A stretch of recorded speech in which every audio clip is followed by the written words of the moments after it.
Bismillahirrahmanirrahim. Assalamualaikum warahmatullahi wabarakatuh. Selamat siang, selamat bertemu dengan saya sendiri. Saya akan coba dalam video ini adalah menampilkan kalibrasi daripada ampere meter dari sebuah apometer, ya. Dimana dalam kalibrasi ini tentu saja nanti kita akan hitung standar error. Nah, komponen apa yang diperlukan untuk kalibrasi ampere meter itu sendiri? Nah, kita ambil sebuah apometer, ya. Apometer di sini ada DC miliampere, ya. Ada 0,2 mili, 0,25 ampere, 25 mili dan 2,5 mili ampere. Nah, kita ambil yang 0,25 ampere. Ya, kita akan kalibrasi ini. Nah, tentu saja untuk ini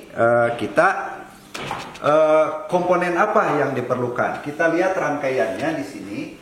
Ini rangkaian dari sebuah alat pengukuran ampere meter, ya. Nah, tentu saja di sini ada sumber tegangan DC dan ada beban R. Ini berapa yang akan kita cari? Misalnya kita ambil tegangan DC-nya 12 volt. Jelas tadi ampere meternya 0,25. Kita hitung berapa ini nilai ohm meternya. Nah, dengan perhitungan seperti ini, pakai hukum ohm yang sederhana, maka ini polnya ada, ampernya ada, kita cari R-nya. Polnya atau tegangannya 12 volt, ininya 0,25, ya, maka kita cari R-nya. 12 dibagi 0 ini dibagi ini ketemunya 48 ohm. Ya, ketemunya 48 ohm. Nah, kalau 48 ohm itu kan pas-pasan 0,25 ampere. Nanti akan berbahaya juga pada alat ukurnya, pada ampere meter yang batas ukurnya 0,25. Maka kita turunkan dari 48 menjadi 60. Maka nanti akan terukurnya 0,2 ampere gitu. Nah, selanjutnya kalau itu sudah ketemu, ini alatnya, ya. Ini alatnya, ini ada sumber tegangan 12 volt, ya. Ini pakai adaptor. Kemudian ada tahanan variabel, ya, ini tahanan geser. Nah, tadi dari 48 kita cari sampai sampai 60 ohm. Nah, ini dibuat rangkaiannya seperti ini masuk, kemudian keluar ke ke tahanan geser, kemudian kembali lagi ke sini. Persis seperti rangkaian yang tadi disampaikan. Nah, selanjutnya kita tinggal ampere meternya akan dipasang di sini dan di sini. Ya, ampere meternya akan dipasang di sini dan di sini.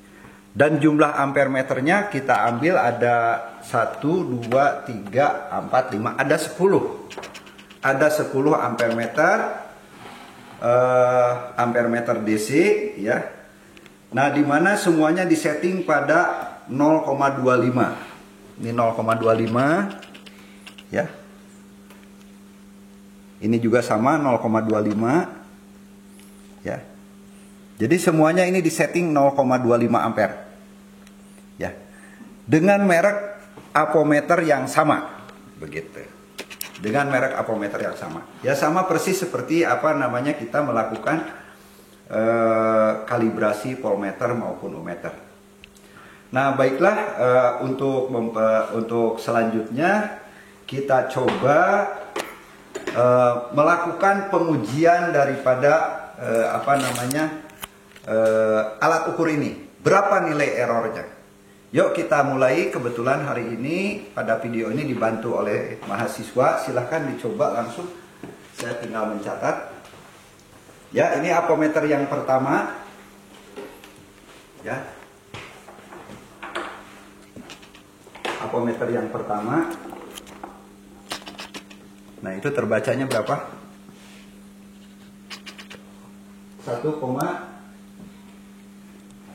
1,95. Ya, 1,95. Oke. Lanjut, apometer yang kedua itu digeser. Ya. 2. Pelan-pelan saja.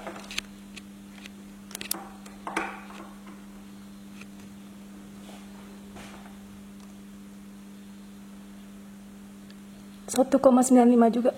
1,95. Oke.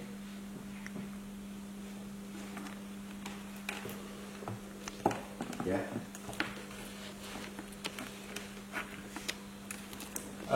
Ini tadi sudah ditulis, ini yang pertama 1,95, yang kedua 1,95. Coba yang ketiga tolong disebutkan saya yang ketiga.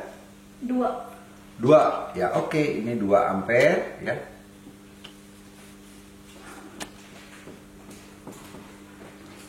Ya. Lanjut. 1,9. 1,9 yang ketiga. Oke.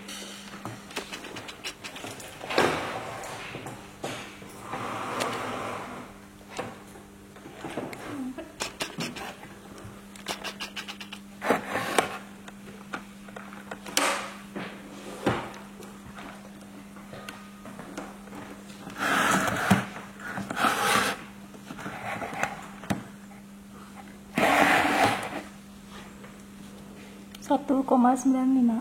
1,95. Oke.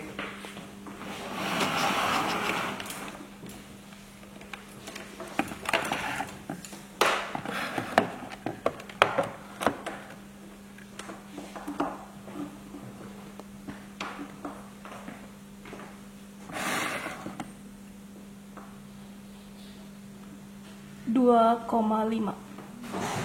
2,5. Oke. 2,05. 2,05. Ya, lanjut. Berapapun hasilnya kita ukur. Ya. Kemudian selanjutnya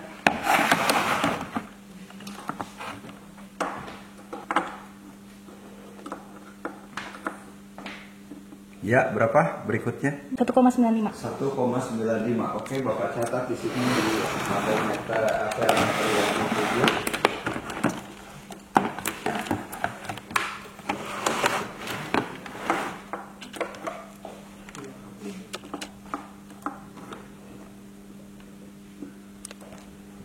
Satu 1,95. 1,95. Oke, lanjut. Ya.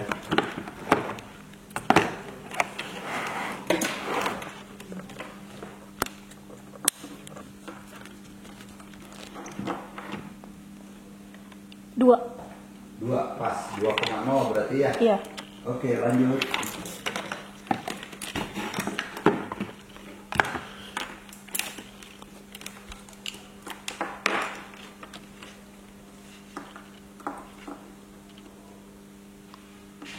Dua 2,05. 2,05. 2,05. Oke. Nah, selanjutnya ini data dari hasil pengukuran tadi dibantu oleh mahasiswa. Ada 10 buah ampere meter ya, di mana yang pertama itu terukur 1,95, yang kedua 1,95, yang ketiga 2 dan seterusnya sampai terakhir ini terukur 2,05 ya. Nah, selanjutnya dari data ini kita hitung standar errornya. Yang langkah pertama adalah hitung rata-rata. Rata-rata dari pengukuran tadi. Kalau pengukurannya ada 10, maka ini dihitung X1 ini pengukuran pertama, ini pengukuran kedua, ketiga sampai ke 10. Nanti dibagi jumlah alat ukurnya ada berapa. Nanti akan ketemu di sini nilai rata-ratanya, X rata-ratanya. Ini X ini anggap alat ukur yang ke-1, kedua, ketiga. Nah, langkah kedua kita cari nilai D-nya, deviasinya. Di mana deviasi itu adalah ini data, setiap data dikurangi rata-rata.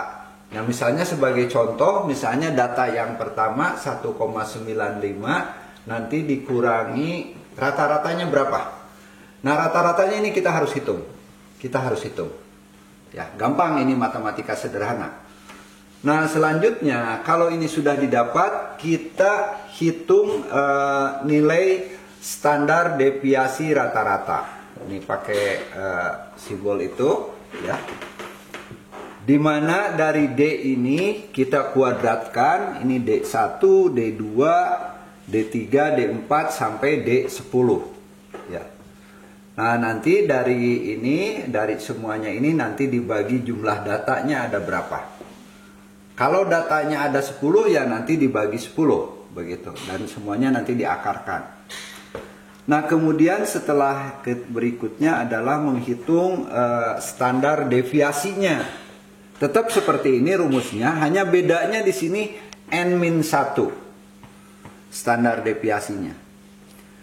Nah, kemudian setelah itu setelah diukur standar rata-ratanya, standar deviasinya, selanjutnya kita kita hitung nilai errornya.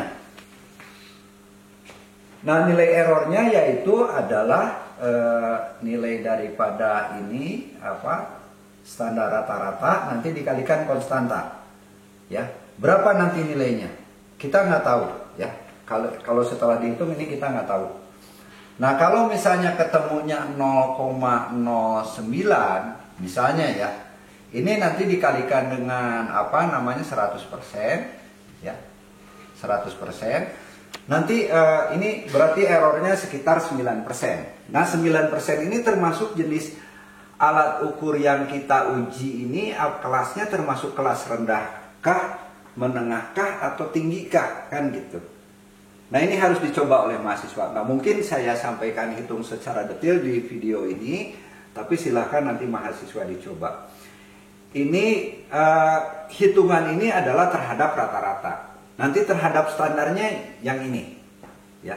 Nilai konstanta ini ada di buku praktiko pengukuran teknik tenaga listrik ada, tinggal dicari.